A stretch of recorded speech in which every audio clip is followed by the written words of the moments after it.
Love to see you once again. Thank you for joining. Thank you for joining. Thank you for joining. Love to see you once again. Love to see you once again. Don't forget to subscribe to YouTube channel. You see subscribe button. Don't forget to subscribe. Love to see you once again.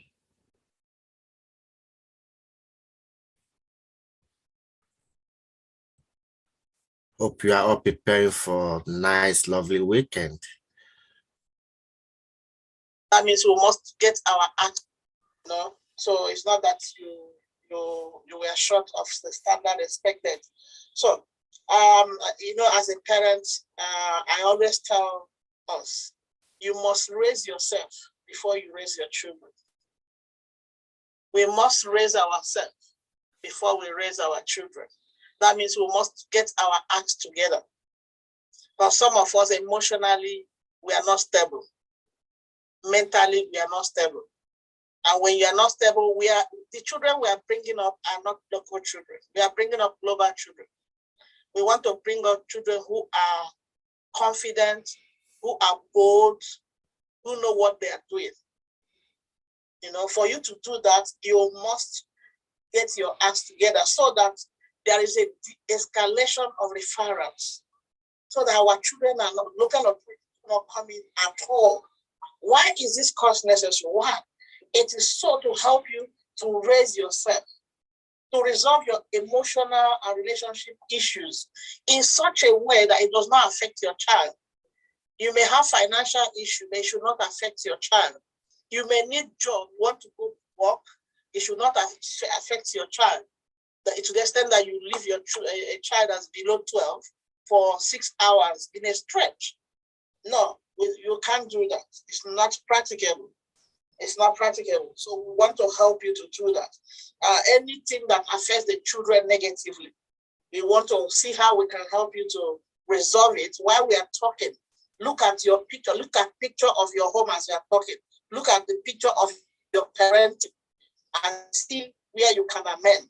Now, we also want to encourage you to create a welcoming, conducive atmosphere in your home. There are a lot of false parents, especially coming from where we are coming from. The children are living like in two different worlds. When they go to school, yes, raise yourself before you raise your kids. When they go to school, they have a different atmosphere, organized environments, where their voices are respected, where their opinions are valued, where children work with them as if they are mini adults. Then they come back to a house where there is no boundary, where there is no timetable, what to do at each time. So the children are just operating the way they want. Some of them are just on the tablets. Some of them are just on YouTube. There's no plan. So there is chaos in the house. So we want to help you to get that together so that fairly, the environment they have in school should play out a little bit. Let there be order.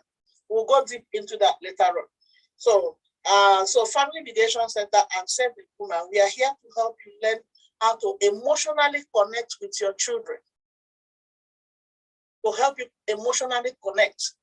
Why is this necessary? Yeah, you can read it here as it is written here. Many of us in the UK, bringing along with us our different cultures and traditions and different ways of religious practices, many of which collides with our newfound hope, collides with the law of UK.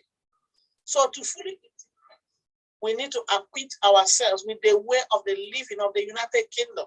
We can't be living in the United Kingdom, but our home looks as if we are still in Lagos. You are still in Jamaica. There should be a difference in what you eat. It goes to what you eat, how you speak, how you talk to the children, your relationship with the children. So many of us also were erroneously made to believe that parenting has no manual. Until we arrived here, we noticed that the reason why many families come into contact with child protection and safeguarding issues are very minor issues. Some of these issues include neglect. At times, things that we as the way where we are coming from, in our culture, in our tradition, things we term as neglect in the UK are not considered as neglect in our culture, where we grew up. We are going to look at neglect in a bit. Also, chastisement and discipline, the method we use. The law in the UK is not saying that you should not discipline your children, but it is the method we are using. Some of us, the method is how we grew up. Every little thing your mother or father's hand goes on your head and give you a knock on the head. Every little thing slap, every little kick, every little thing screaming and shouting. That's where most of us came from. And we're always proud of it. It made us who we are. Can I tell you that there are other children who were never shocked, they were never slapped, they were never hit, and they have come out very excellently as well. So this country is trying to say, look at that and see how you can change. You don't need to scream at your children for them to be listening to you. They just need that respect. They need to respect you the way you do things. We are not saying that you should pay for your children. No. That's what we are coming there. Domestic violence. So the law is saying, no matter, we know every family, marriages, relationship will go through some kinds of crisis, misunderstanding, argument. But the way you do it must have the best interest of the children at heart. Have the best interest of the children, no matter the decision you want to separate. The first thought you should have is not about you. It's about the children. Cruelty. Some of us don't understand when we say cruelty. We say, well, I'm the father, how can I be wicked to my child? There are some actions that you can take.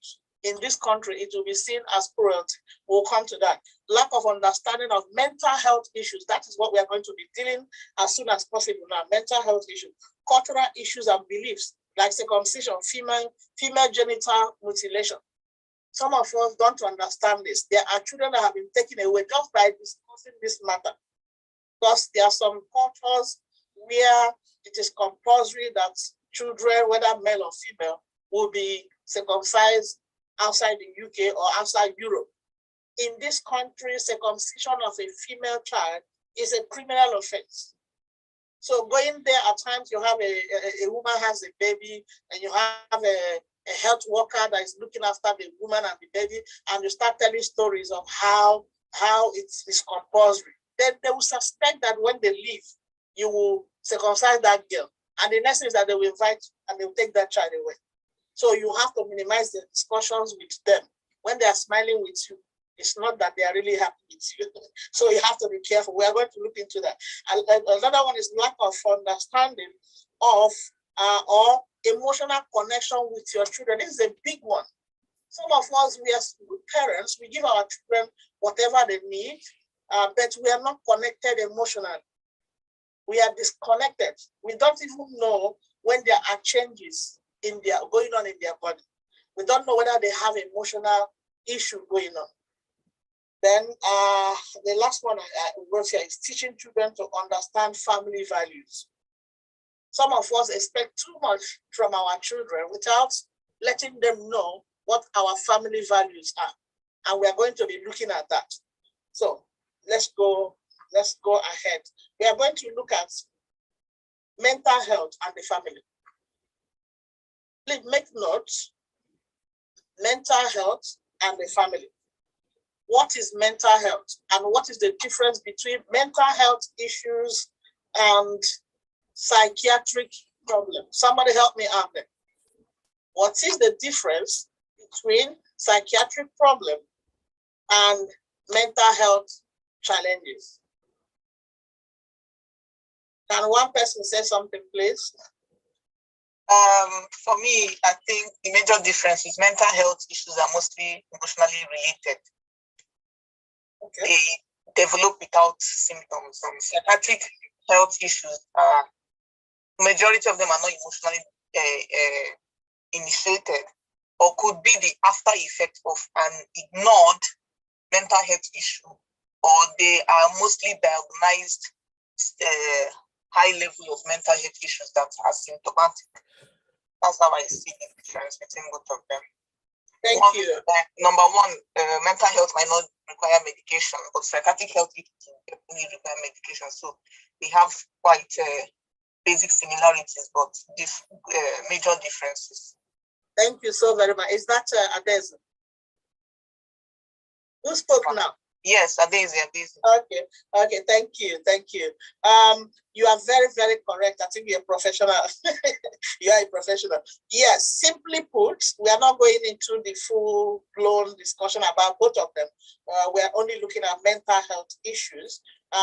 Simply put, mental health issue is or mental health generally is a state of well-being in which an individual realizes his or her own abilities, can cope or cannot cope with the normal stresses of life, or the person can work productively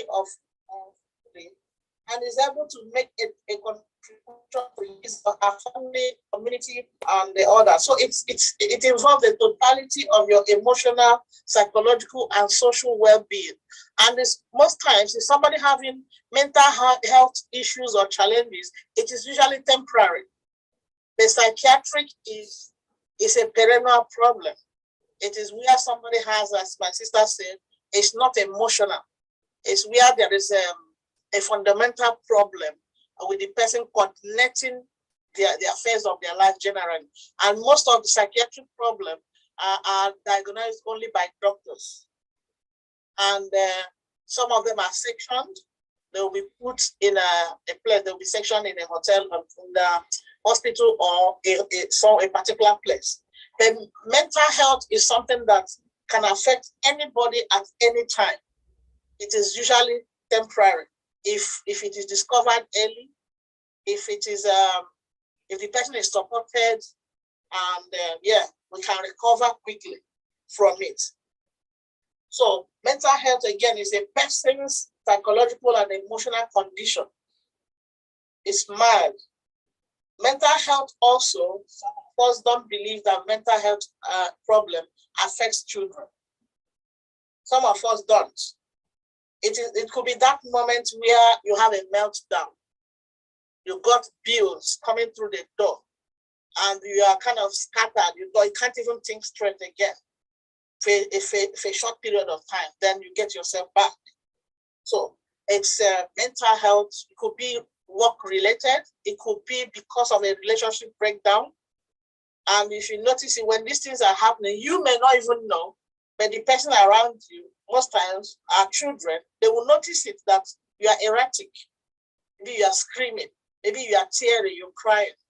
Or maybe you just don't want to stand up from your duvet. I had a child I worked with the family over maybe 10 years now. We had a mother, she had one child.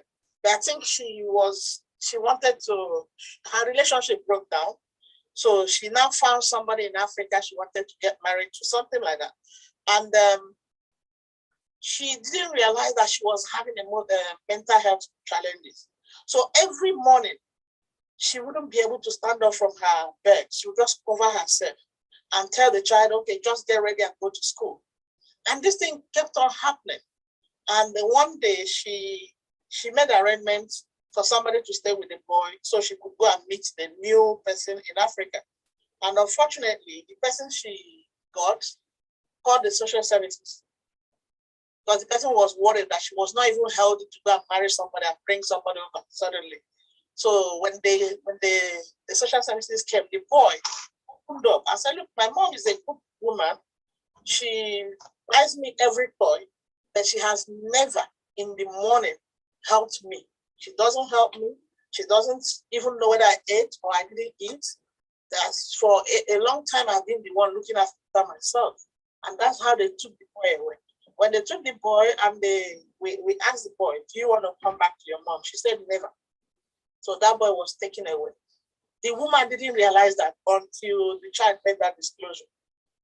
She didn't know that for her, she thought she was coping very well. So at times we think we are coping very well with something.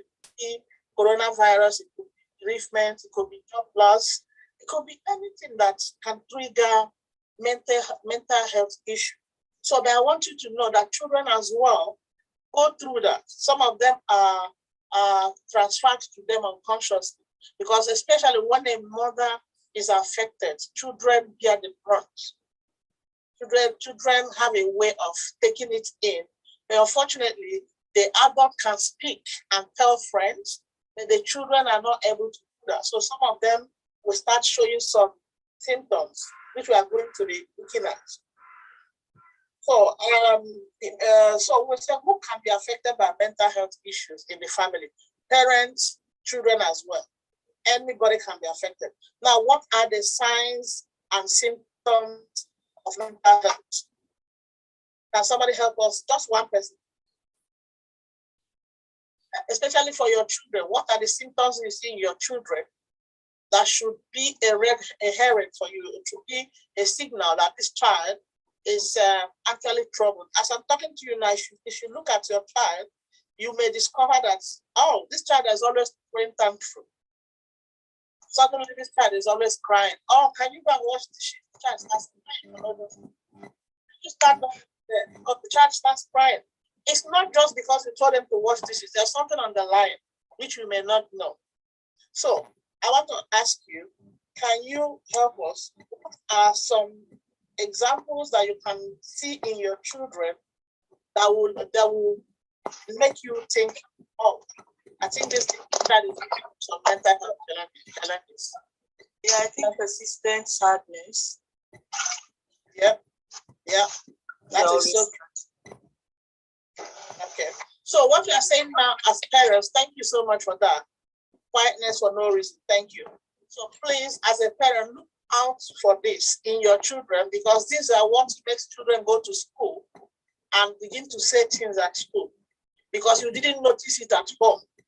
Constant isolation. When a child begins to hide away, they don't want to play with when they come back home, they don't want to play with anybody. They just want to be in their room. And some of us will think, oh, they love being there by themselves. Maybe they are playing their game. Maybe there's something they may be hiding. Constant murmuring or always speaking to oneself. That is so true. There are many of them. So one of the ways we can help these children is to be emotionally connected to them. If you are emotionally connected to your child or your children, you will be able to detect when there's a change in the lifestyle and behavior of your child. Some of them will not eat as normal. They don't want to eat again. Some of them don't want to come out from their room. Some of them no longer, they lose concentration in their studies. Some of them begin to accuse their siblings. Yes, preference to eat dirty and poor choice of food. Yes. Some of them go off normal food. They want to eat only crisps. They want to eat just only one particular food. Sometimes when a child is himself, self-harm. Some of them will begin to self-harm. Okay. Some of them will begin to, you're welcome to say it. Some of them will begin to self-harm. So as a parent, you need to detect when there's a change, no matter how slight, in your child's behavior. If you don't detect it, immediately they are getting to the school gate. Somebody will pick it up. Then you are going to pick up your child in the afternoon. They will tell you, oh, madam, Mrs. So-so-so, madam, Mr. So-so-so, can you sit down? Once they tell you to sit down, be ready. Now they'll tell you your child has made a disclosure. We are always insisting openness to parents. Yes, that's one of the signs. And before you know it, certain services are called. Police are called. So you need to learn and put your eyes down and detect when there is a change in your child. You need to detect that. You need to understand also and empathize with them. Because some of us, when you notice the child is behaving somehow, we either hit them. Some of us, we begin to label them. We give them a name. That this one is witch. This one is demon. This one is like that. Not knowing that they need attention. You need to understand what is happening in their lives. So we are compounding the problem. So we need to emotionally connect with them, empathize with them. Don't think that they are doing it because they don't want to do something for you, or don't think that they are becoming stubborn. That's why they're behaving like that. There's no child that is balanced that will suddenly not listen to you, that will suddenly go off suddenly become dirty. No, there is something behind it. I'll give you an example. I'll use my son. I had my son when he was very much younger. Yes, when they are picked, because at home you can pick up on a child every time you're picking on that child. Every other children all your other children are playing, and you're only picking on one. Any little thing that one does wrong, you pick on that child. Oh, you didn't do this, you didn't do that. Child will go through emotional and mental problems. They're like, excuse me, what have I really done wrong? And that's why some of them will say, Mommy, you're always talking to me. You're always judging me. What they're telling you is real, is bothering them. So I'll give you quickly an example of my own child when he was very young in primary school. Something was happening in school. And it's like some of those children we are talking about this game because they say, oh, certain things. So they started using that word on him. And he was angry, but he couldn't tell me or his dad. So he became so angry. Come and see any little thing, he would throw a tantrum. He would be so furious, he would be so angry. And I began to notice this. I called him and said, something is wrong. You need to tell me something. You are not an angry boy. There's something I'm seeing now. This is not you. In fact, he became more angry. So what I did was to organize a day and tell him during the week, tell me so I can take only you out. And he said, okay. We got excited. So that day I took the other ones back home. I took him out and asked him, where do you want us to go to? And he suggested a place. So we went. I can't remember whether it was McDonald's or KFC or something. So we went there and I asked him to choose whatever you want to eat. So he was in his happiest mood. I now have to pose the question, can you tell me, confide in me? I'm not going to tell anybody. I'm not going to be angry with you. I'm interested in your well-being. This is not you. You're a happy child. What has happened? So he now told me what was going on in school, how these boys were always using that word. And he has told me to stop, but he's a Christian and he doesn't believe in that. And they didn't respect that. And he told his teacher, he told the head teacher, and they did nothing. So he felt, oh, if I was a white child and told them this, they will do something about it. Why is nobody listening to me? I said, wow, really? I have to confront this school. I said, this is what this child, the concern of this child, what have you done about it? I asked the head teacher, and he was trying to, the boys said, I have told you. I warned them, I said, please, can you address those boys to stop using that word? And I discovered we are not able, they couldn't do anything. What I did was, instead of arguing with them or fighting, I took my children away from that school. And this boy bounced back to himself. One, he was happy that I stood up for him. He was happy that I listened to him. Then he was also happy that he was away from that environment. Pastor Shika, we'll be going on break for 5 minutes. Okay. People need to stretch their leg. They need to take a cup of water or coffee, as you normally do in England. In Nigeria, we take pap, yeah? So please, 5 minutes, we'll go by 5:50, and we'll come back 5:55. Please, let's keep the time. Just 5 minutes for a break. If you feel like you can stay on the line, there's a voice that'll be going on background. Please listen to those words while you are walking around. God bless you. Okay, see you later.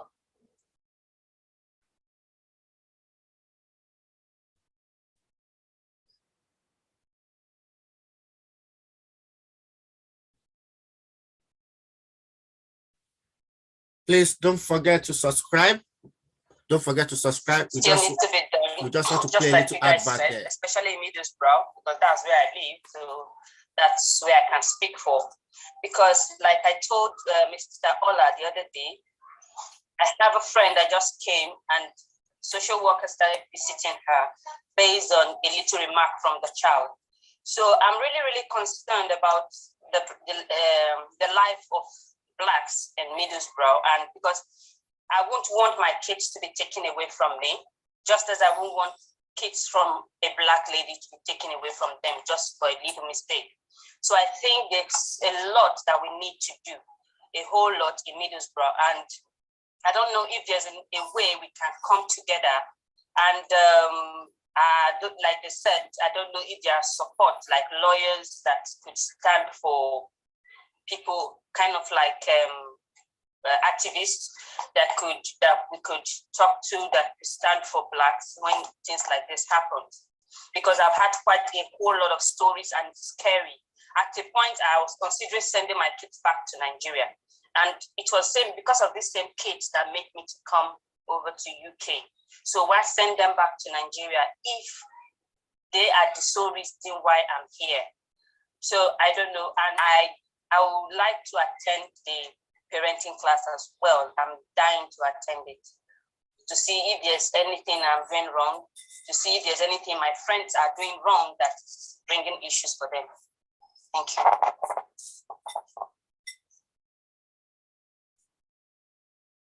Oh, bless.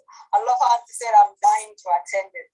I'm glad that I haven't had the opportunity in the first place to have this kind of program when I move in newly to UK. So I should recommend in the future, the main target will be those of us that come newly to UK. I regretted it because having known what I have known now, if I have had this course in the first place when I entered the UK, I wouldn't have been in the mess that I am now. So it's a good course I will recommend to all and sundry.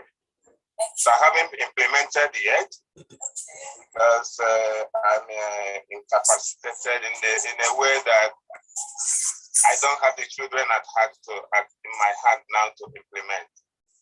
So but it's a good program. I recommend. Fantastic message saying that who said there wasn't a manual to parenting, because my daughter's 12 years old, and I keep on asking everybody, how do they do it? How do they do it? Because, it's very different from how we grew up.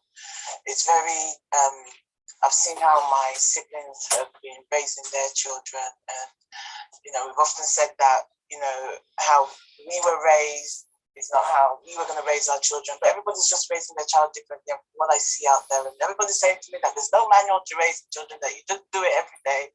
And however you do it, you just manage and blah, blah, blah, blah. But I keep on saying there's a manual, there's something. There has to be something out there that, how you don't go insane, how you don't pull your hair out. Because I just felt like I pull my hair out every day. And I said yesterday, who said there wasn't a manual? Why was this course not there years ago? Why didn't we have this course? I wish we had this course years ago, because I've learned so much. It's like a lifesaver. It's like, when it said you say your prayers, and God answers your prayers, and God will show up, and he'll show up at the right time. He showed up at the right time. He brought this course at the right time. So I just want to thank you all that, nothing is ever in vain. This course needs to be rolled out to everybody. Like I said, I'm the youngest of 11. I've got so many nieces, so many nephews. And when I was telling them about it. Thank you very much. Thank you very much. It's time up to come back online. It's time up to come back. Those of you that you would like to support this project, please, you've seen the screen. You can make a free donation. You can support us. If you have an organization that you want to invest, you are looking for where to invest, please remember Save the Woman. And don't forget to share this our YouTube channel, subscribe and share and invite as many as possible. Majority of people on this platform today is by word of mouth. It's from one friend to the other. It's from one family to the other. And that is why we are helping one family at a time. So we need your support. We need investments. Through your support, put your money where your voice will be heard. So we will appreciate your support. And also, we have emailed everyone. We will advise and enjoy you to make a token payment for the issuance of certificates, or the candidates will be sent through your email and on your WhatsApp.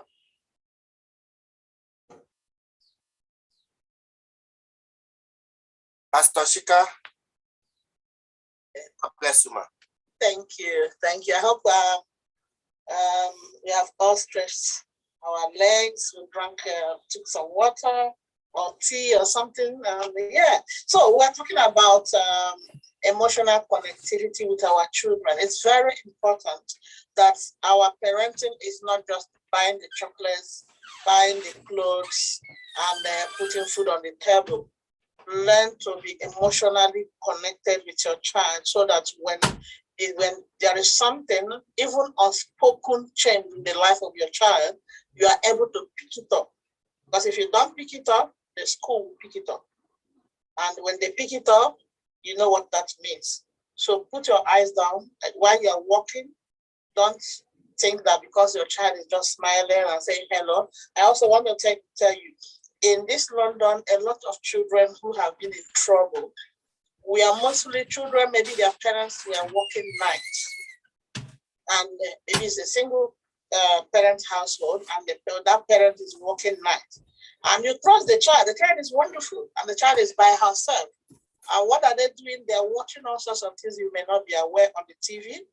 And if they are living in certain areas, there are some friends that are from school that we know that the mom or dad is always going to work. So at times they invite them to come out. And the child will say, well, I'll just go out for 30 minutes before I'll come back. That is how it starts. Then the child, when you come back in the morning, the child looks perfectly okay. The child says, I'm fine, I was in the bed. Meanwhile, they were not. So whether you're working to make ends meet, whatever you're doing, please ensure that whatever you're doing is in the best interest of the children. Make adequate arrangements for those children. Don't give them room. Don't give them room. Some of them may be playing games throughout the night, and in the morning, they don't want to wake up to go to school. In class, they are tired, they are sleeping off. Those things are all signals. Those things are all red herring. So parenting is not easy. The first, let me say 15 years, 17 years of your child is very important. So whatever it will take you to be involved in the life of that child, please be involved. Don't early in the morning, the child doesn't see you. The child goes to school, spend how many hours in school. Then when they come back, they don't still see you. Highest maybe by the time you come back, they have finished eating and they are going to sleep. You never have that time of bonding. You never ate together with them. So that is a problem. Okay, so we're going to look at, as I was saying, how do we detect? What are the signs? So I call them cues, C-U-E-S. So what are the cues? As a parent, you must enjoy a level of emotional and mental health balance to be able to understand your own child's mental health. If you are not balanced in your mental health, you can never understand when your child has a mental health problem. So that's why I said before, you must raise yourself before you raise your child. If you are somebody who is given to drinking, because of your child, please raise yourself in that area. If you are the person, you're always having a problem with your partner or your husband, raise yourself in that area so that it doesn't impact on your children. So what are the cues? For example, when a child is withdrawn, they don't want, you are now for a child that loves to go to church or to the mosque, and suddenly they don't want to do that anymore. There is something there. A child who is excited whenever you call them to dinner, now that they are dragging their feet, not that they are studying. A child who may be sleeping a lot or no longer sleeping is a sign that something is bothering that child. That child is sleeping excessively, or that child is not sleeping at all. There's a change in their sleeping pattern. You must sit them down to find out what the problem is. Not eating properly or the other way. Eating too much, binge eating. Binge eating, the child is just picking food and eating and eating and eating. There is something that child is trying to cover up. Change in their appearance. a child suddenly neglects their nails, neglects their hair, neglects their clothing, whatever they wear, is a sign. Pastor Shika, just 1 minute, ma. Yeah. Please, if you are a couple, please try to go on video. I'm taking attendance. Please, if you are a couple, try to go on video. Please. Okay, ma. Yeah, let me say something on what Brother Ola said now. I want you to know that if, God forbid, we don't want you to have problem with social services, but if you're already going through social services, or if anything happened tomorrow, you may present your certificate. Most times they will ask us for a report. We are not going to lie because you just attended. Your participation is what we are going to tell them. Whether you participated, whether you just put on the, you just came on and you were doing whatever you like. Well, I will write it exactly the way it is. So I will encourage you, you're already here, give your full attention. If possible, come on the video so I can see you and know what you're doing. You are not on your phone, you know, you are not watching videos on your phone while this is going on.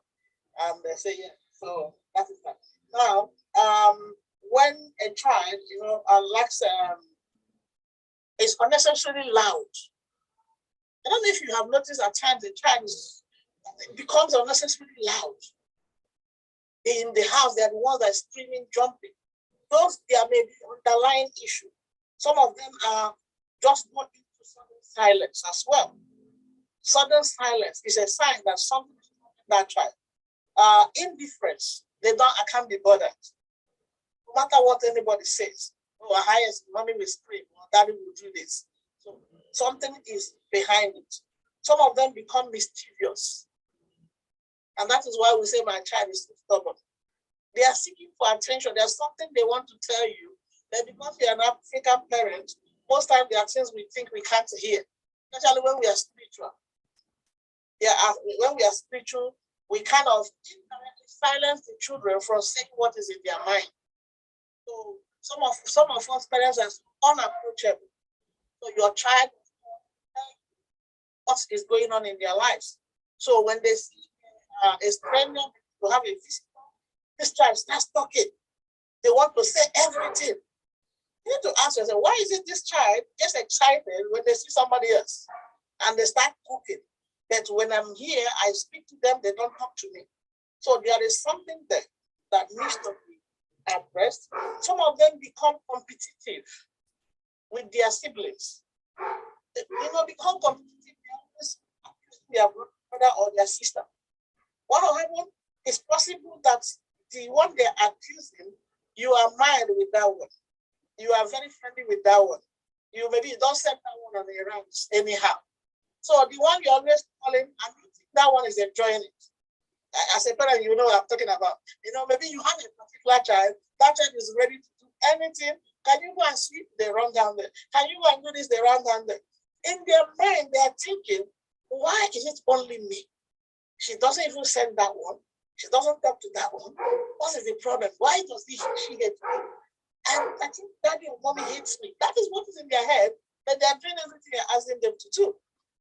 And most times they become silent, or they become competitive, or they begin to complain about their siblings. That is a sign that they are troubled. There's something.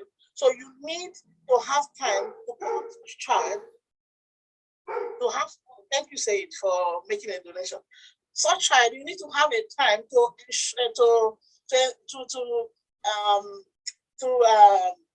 reassure them that, look, you are my child, I love you. This is why I'm doing what I'm doing. This is why I'm doing what I'm doing. If you live with a child that is not your biological child, please don't single that child out and let them do everything, let them eat less. That is cruelty. Treat them as your own biological children. Treat all the children equal. Don't say, I love my first child, I love my last child. No, in this country, these children don't understand, you know, this is our last child. Oh, that's my last child. Let's treat that one separately in a different form. It irritates the first ones and the second ones. Don't do that. You want to do whatever, explain to them. I'll give you an example. When my children were growing up, there were 4 of them. I had a policy that I don't allow them to wash dishes until they get 8 years. That was a big thing on my own side. I'm not saying you should do that. So the first one started, I had to explain it to all of them. I'm not asking the last one to wash now because I want this one to get to 8 years. They said, okay, when they get to 8 years, will I still be washing? I said, no. You know, we use dishwasher, but there are certain things I will not use. I tell them, no, you can't use dishwasher. You have to use your hand to wash it. So I'll say, when you get to so age, you are no longer going to wash because these other ones are now 8, 9. So they understand it that way. So once they get to that age, maybe let's say 14, they'll say, Mommy, you said 14, I can't be washing dishes again. Okay, I wouldn't. Then the one that was junior, now you are 8 years. They don't argue. They will just naturally go into that duty because they know that I am 8 years, as that is the rule we have in the house. You know, they do it gladly because everybody have done it. So the first one is not feeling that I'm overworked. So some of them have panic attacks. Some of them have panic attacks. Some of them feel, some of them become attention seekers. A particular child is now an attention-seeking child. Why? Can you ask yourself, why is this child suddenly always seeking for daddy's attention or mommy's attention or anywhere they go to? There is an underlying issue. Some of them become teary. Every little thing they are crying. Any little thing that happens, the child bursts into tears. Why is the tears coming so easily? There is something that has not been addressed. There's something that has not been addressed. So we need to look at all this.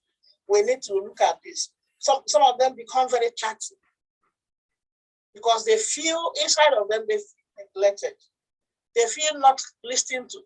I don't know if you're a parent of a teenager. Have you had a teenager say, nobody listens to me, nobody listens to me?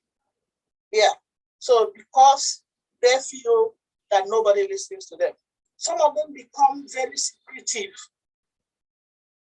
It's not that they're growing up. No, there is something, because I have grown up children, girls, even in their 20s, in their, oh, I'm going to see my film. I know what women see monthly. They're open because I gave them room to be open, to discuss whatever. So let's learn how to do that. I know, and I want to debunk something. When I came to this country newly, one of the things that I couldn't comprehend was, please, can you go and get me a cup of water? They said, why? The first thing you will hear is what? Why? And I couldn't understand it. Because an Igbo girl like me, you dare not ask your, tell your mom that why. And I'm like, God, why are you asking me why? I told you to go and fetch me water to drink. You're telling me why. And I have to ask questions. I have to go out and ask professionals. I said, what is the meaning of this? I asked my child to do something. I said, why? And they had to explain it to me. And I'm passing it on to you. I'm passing it on to you. It is not because they are rebelling. It is not because they don't want to do it. It is the way they are being taught in school. Let me give you the scenario. When they go to school, yes, thank you, those here. When they go to, whether it is a pre-nursery, even on the TV, the program on TV they are watching, they teach them in such a way that they don't do something that they don't know what it's about. They want to know why they are doing everything. They don't do anything in ignorance. That's why these children are very smart. Right from the TV they are watching, you just have a child, one week you start putting them in front of the TV. They are, everything that they are doing there, they are taking them in. Before you know it, they have become white inside their mind. They have become intelligent. And you are still there as an African woman, African woman. Now, when you want them to do something, they want to know, okay, why does this move from here to there? It is because they will bring it to you. When you ask them something they want to know, please don't see it as the child is nuisance. Don't see it as the child is too inquisitive. This child is too, no. They just want to know. Be truthful. Why do we need to do things this way? It is because it is this way. This is the result. This is what our family believe in. Genuine, transparent, and listen to them. And you will love them when you learn about that. Because at a certain point, I'm telling you, they will become the one to advise you on certain things that you as an adult, you don't know. Because as long as we are engaging them, in discussions, you are respecting their voices in their school. I was saying something about school environment. When the child, you drop your children in school, if you listen to them, or you go one day, an appointment with the teacher, can I sit around? You will notice that when they go to school, the teacher will tell them, today, we're going to be looking at this from this time to this time. This is what we are going to do. This is what we are going to do. And this is the modality. When I'm talking, you don't talk. When you want to talk, raise your hand up. And so they operate like that. So it's an orderly environment. So now they go there and come back home, they don't find that. What if you can't find an answer to their why question? Somebody is asking, yeah, if you can't, tell them, be genuine. I said, wow, this one is a big one. I don't even know the answer. Okay, you know what? I'm going to find out. You find out. So anybody that finds out first should tell. Simple. If you don't know it like mathematics, I'll tell you, I failed maths when I was in secondary school. So I don't even know the answer. Okay, you know what? Let's see who we get it. Let's call this person, or let's do research. Let's Google, let's go on YouTube. Or when you go to school, ask your teacher, then you come and tell me. They will respect you for that. One, you are being truthful. One, you are meeting their needs. You are on the same level in that area. So they will begin to be like a friend. They are not, so when they have anything, they will come to you. Then when you are rebuffing them, one, you show them pride. So also, you show them as if they are a nuisance. You don't want to hear their voice. You don't want to tell them the truth. So be open. Anything you've done, tell them, whether it's Bible, whether it's, just let them know. Okay, we'll come back to quickly. Now let's look at triggers. Remember, we are looking at mental health in children and young people. What are the triggers? I'm talking about risk factors. What are some other issues that cause them to have mental health problems? Briefly, I'm not talking of the one you take them to hospital. No, I'm talking of, when they have that low time. What are the triggers? One is social. African parents will never want to be vulnerable before our children. Yeah, it's true. It's true. Some of us can't cry where our children are. That is the mistake we make. You don't have money, and your child is asking you for something that you can't afford. Please sit your child down and say, I'm working hard because of you people, but now I have this month, maybe money I got money quite well, but I have to pay rent, I have to pay this, I have to pay this. Yes, too much restriction could trigger that. Thank you, Ades. You explain to them, but you know what? Once I have money, I'm going to buy it for you. Trust me. Watch that your child. Let them know. Be open. Be vulnerable. Let your children know that you are not a super mama or super father. And you are bottling it up, and they are noticing it secretly. And you are pretending to be a strong woman and a strong man. That breaks them. And when you tell them, you are owning it. You are owning the responsibility. Sorry. So you say my child, age 14, is adolescent and 11 years. Okay, the 11-year-old is copying them. As long as you're copying, that's fine. Unless copying something bad. But if you have a 14-year-old and they are showing the younger one the way, that is fantastic for you. In fact, your parenting reduces. Because there are certain things they'll ask you. You just say, go ask your brother, go ask your sister. And it absorbs you. So we'll come back to that. So what was I saying? So we're looking at triggers. What are the risk factors? Thank you. You're welcome. Thank you. So, yeah, risk factors. We say social.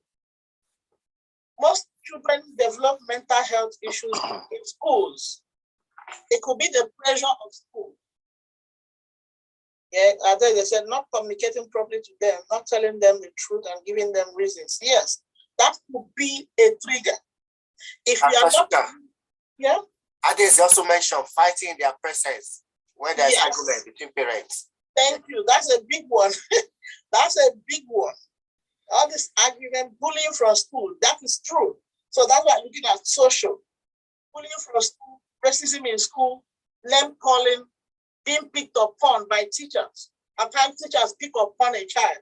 If your child tells you that my teacher picks upon me, or when I raise my hand, he can call other people, my teacher doesn't look at my side or call me or ask me questions or answer my question, please book appointment in a nice way, not in a screaming way, and meet with the teacher. I said, wow, teacher, I know you are doing very well. I know, and you have many children you are attending to. I think my child seems neglected. Maybe give her time and respond to him or her. And the teacher will take note of that. One, it shows that you care. It shows that you understand your child. So it's a good record for you as well. So we have to address these things. Some of them, as I said, racism, subtle racism they get either in school or outside the school. That can trigger something. Like I gave you an example of my son when their friends were talking of something he didn't believe in. Then global events can be a trigger. Like we have a coronavirus. Most of us parents here have thought about how it affected us, how it affected our work life, our spiritual life, our finances. How many of us have thought about how coronavirus has affected the children? How many of us have sat down with these children to say, how do you think, how do you feel about coronavirus? Because some of them have heard that people have died. The people that died are like mates, the same mates with their parents. So they're inside of their head, I hope my mom won't catch coronavirus and die. Or I hope daddy won't catch coronavirus and lose his job. These things are troubling them, but they can't say anything because nobody's asking them. So global events, at times you hear that Black boys have stabbed themselves. Your son in the house is thinking, oh, I hope when I go out it won't affect me. A little fear begins to creep inside of them. That's why you see 11-year-olds carrying knives, hiding knives in their bags. Why? It's not because they planned it, but it's something they have had going on. And they're like, what if somebody challenges me? How do I respond? And they begin to, without you knowing, and they begin to carry knives.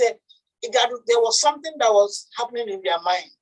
That is what we're talking about. So they came to a solution that I need to carry something to defend myself. So once in a while, when you hear things happening, oh, Black Lives Matter, they shot, this man is a global event, oh, Black people are protesting. Please, when those things happen, find a minute, find a time. That's why I recommend, no matter how busy you are, every week, find a convenient day, 1 or 2 hours that you dedicate to sit down, whether you're a mother or a father, with your children. Play like them like a child. Listen to them, talk like them. Listen to them more than you talk. Then they will ask them if there are questions. For me, in my family, it's Saturdays. Since they have been kids, Saturdays, we sleep very well because Monday to Friday, Friday, everybody wake up too early and we leave. So Saturday, we sleep. We tell everybody, nobody should ever come out until it is 10. Even if you are awake, stay in your bed. And everybody observes it. So everybody will rest. 10 on the dot, all of us will go downstairs in a particular place. Then we do our prayers. When we finish our prayers, we now say, hey, how was your week? Daddy will say his week. Mommy will say her week. All the children will say, oh, this is what happened. This is what happened. But is there any question? Is there any issue? Maybe we'll put on TV. We hear one particular news. We discuss it. How it can affect you as a child. How it can affect you as a Black person. How you can respond. Very important. It helps the children grow up, one, knowing that they are fully loved. They have a conducive atmosphere. Their parents are connected to them. You know, they understand what is going on. They grow up confident and good children. Okay, so high expectations without giving them direct moral parental guidance. Thank you. Especially, you know, some of us, you didn't perform very well in school. We are so good at that. We have not found out what is the problem, what has been going on. We wait for them. Then we also look at peer pressure. Peer pressure, whether they are small, even children of 6 years, 5 years now, facing peer pressure of dressing. 7-year-olds, 8-year-olds, if you're not careful, your child has TikTok and they're competing with their friends whose TikTok video has been liked. How many of you have liked your video? These are pressures. They are competing with their friends and you are not aware. These things affect them because when they are talking about it, some of them will be boasting. Some of them will begin to be rude. I had a child who stayed with me some time ago. It happened in my presence. I'm talking of less than 10 years. So they had this WhatsApp group and they were from chatting to admin, they began to put names and bully. All of them began to bully this child, began to write so many things. And this child suddenly began to weep. I ran out. Why are you weeping? She showed me the phone. These people are beating my friends. And when I read it, I started crying myself. I felt so bad. Immediately, I tried to comfort her. I said, well, it is too late. We can't tell your school. Just hang on. I took time, sat down, talked with her, reassured her that she's beautiful. She is this, she is that. Early morning, I was surprised. This child woke me up. I said, Mom, are you going to call the police now and tell them what happened? I feel bad. If you don't do it, I'm going to do it. I was like, excuse me? I said, okay, calm down. Immediately the school resumed by 9:30. I called the school. I said, head teacher, what are you going to do about this? Thank God the school, because whenever I call them, they know they have to do something. The school immediately got in touch with the children and their parents and showed them. We sent them the whatever that happened, and they dealt with it. I had to sit down to talk to this child, and those children, they made them to apologize to her, because she was the only black girl. So they apologized to her, and so if not, that child didn't want to eat. You see, Odunaya said that happened to me when we first got here. A 9-year-old asking my daughter if she has all something. Can you see? So please, these are all triggers that can affect your child. If you are not careful, maybe if I was upstairs and that child who was visiting was downstairs, I would have not had it. Maybe she would have cried and cleaned her eyes. When I come downstairs, I wouldn't know. Now you call her to come and eat, she wouldn't want to eat. And you don't understand why. Or she'll start throwing out attitude. So peer pressure, it could be family factors, like conflict, divorce. Some of us as well, as coronavirus happened, or there is bereavement in the house, nobody explains to the child that uncle that used to come, that comes to visit us, went to the hospital, he didn't come back, he's dead. The child just knows, that's just what the child knows. Now that child is scared when any other person goes to hospital, because they will be saying, oh, is the person coming back? These are silent, but you wouldn't know. You wouldn't know. When there is divorce, most parents don't carry their children along. You don't tell your children. But at times you see two of you, or you and your husband or spouse or partner arguing. You think they don't, maybe when they're coming, you pretend that you're not arguing. You turn it to play. They picked it up, they know. Explain to them. Yeah, we had a little misunderstanding here. Maybe it is money and all that we have sorted it out. Then let them know. Don't pretend that they don't know, because it will affect them one way or the other.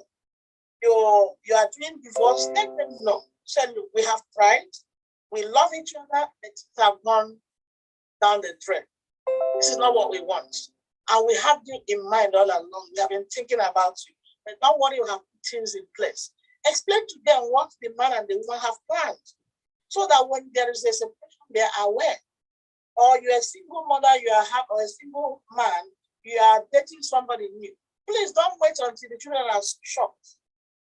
From the beginning, let them know that, look, my relationship with your mom or your dad has broken down, and we have tried to reconcile. It's not possible. So I have found somebody else. And listen to them. See the shock first that will come upon them. Reassure them that I am still there for you. I'll still be your dad or your mom. Nobody will replace you. And this is what I'm doing. Carry them along, introduce the man or the woman gently, and let them be the one.